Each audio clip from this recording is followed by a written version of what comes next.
Herkese merhaba, üroloji uzmanı Ömer Erdem Akkaya. Bugün vitaminler, vitamin seçimlerinden bahsedeceğim kısaca. Neden? Çünkü bunlar önemli. Neye göre vitamin seçmeliyiz? Vitamin seçerken etiketinde neye bakmalıyız? Bize ne faydası olur diye. Şimdi vitaminlerde, multivitaminlerde özellikle en çok satılan vitaminler bunlar. Multivitaminlerde etiketlerine baktığımız zaman sağ tarafta e, değerleri yazar, miktarları yazar. Sol tarafta da işte çeşitleri yazar. Böyle şeylerle beraber, minerallerle beraber. Arkadaşlar bu çeşitlerin çok olması sizi yanıltmasın. Çeşitler çok olabilir ama miktara baktığınız zaman miktarlar az olabilir. Şimdi BRD değeri diye bir şey var hemen sağ tarafta. Balıkesir'de, Denizli. Beslenme referans değeri demek bu arkadaşlar. Bu ne demek? Beslenme referans değeri 1950'li yıllarda Dünya Sağlık Örgütü tarafından bir kişinin minimum günlük alması gereken vitamin miktarını gösteriyor. Yani açlık kıtlık zamanında demişler ki eğer bu BRD değerinin altında miktarlarda vücuda vitamin girerse vitamin eksikliğine bağlı hastalıklar meydana gelecek. İşte bundan en az bu kadar almanız lazım diye. Tabii bu değişen yaşam koşullarıyla bu değişiyor. İşte kişi sigara içiyorsa, alkol alıyorsa, çalıştığı oradan toksik maddeler varsa bu oranlar çok çok daha yükseltiliyor. Bir de üst sınırları var tabii. Geçemeyeceğin, bundan daha fazla alamayacağın üst sınırlar var. B grubu vitaminlerde olsun ya da suda eriyen vitaminlerde olsun bu oranlar daha yüksek oranlarda olabiliyor. Şimdi multivitaminde mesela içeriğine baktınız. C vitamini var. C vitamini miktarı ne kadar? 60 miligram filan. Arkadaşlar 60 miligram C vitaminini multivitamini almanın bir anlamı yok. Neden?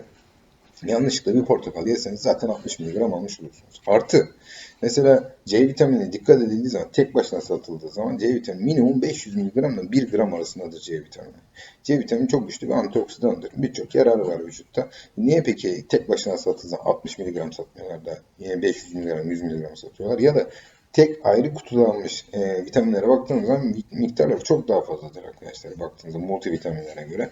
O yüzden hani multivitamin alıyorsanız mutlaka diğer firmaların vitamin miktarlarına bakarak karşılaştır. Mesela çok bilinen markalar için söyleyeyim ben. Her gün reklamını gördüğünüz markaların vitaminlerine baktığınız zaman bakıyorsunuz B grubu vitaminler mesela düşük miktarda. BRD %100 tamam ama başka bir marka yine çok bilinen markaya bakıyorsunuz. BRD oranlarının çok daha yüksek. 10 katı, 20 katı koymuş mesela adam içeriğine vitaminin. Çünkü bu reklamsız satılıyor genellikle onlar. Çünkü bunlar gerçekten adam şey olarak yapmış bu multivitamin. Kişi fayda görsün diye. O C vitaminini o etikete 60 miligram olarak yazdığı zaman birazcık aslında müşteriyi şey yapmak, gözünü boyamak gibi bir şey oluyor. Neden? Çünkü orada adam yazıyor C vitamini gördü. Ben C vitamini aldım diyor. Halbuki aslında etikette yazsın da işte C vitamini de içerisinde olsun gibi bir durum meydana gelmiş. Gene aynı ürünün içerisinde magnezyum da var mesela. Magnezyum bizim günlük verdiğimiz magnezyum sağlıkta şeyle ilgili ilaçlarda bizim kullandıklarımız 625 miligram. Adam mesela için 60 miligram magnezyum koymuş. Ki magnezyum neyini koymuş yani o da önemli. Magnezyum oksit mi koydun, magnezyum gidrisinaat mı koydun?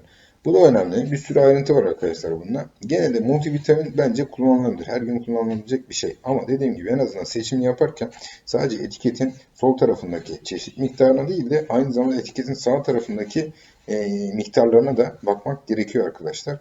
Bu önemli seçimlerde. Çünkü aralarında çok ciddi bir fiyat farkı da yok. Birisinde birisi arasında %10, %20 fiyat farkı oynuyor arkadaşlar. Dediğim gibi dinlediğiniz için teşekkürler, saygılarımla.